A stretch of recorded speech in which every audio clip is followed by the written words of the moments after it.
Sir तस्लीमें खम करके अना की बात करता है।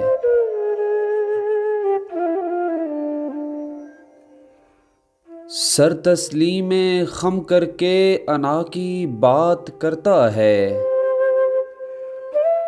अजब मंतक बयां है दिल वफा की बात करता है।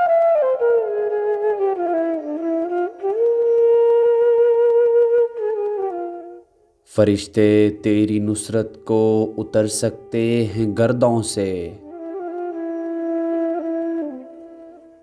खुदा समझेगा मुल्ला से खुदा की बात करता है।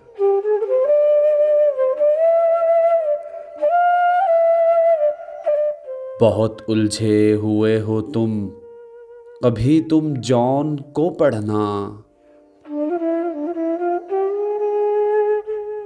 फना के बाब में भी वो बका की बात करता है।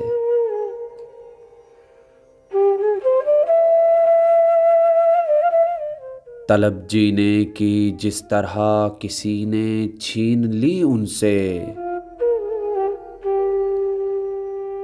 मेरा हर नौजवान साथी क़ज़ा की बात करता है।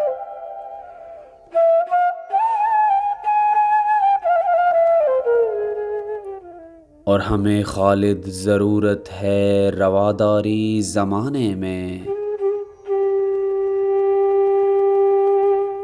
हमें खालिद ज़रूरत है रवादारी ज़माने में। जिसे देखो भड़क कर वो सज़ा की बात करता है।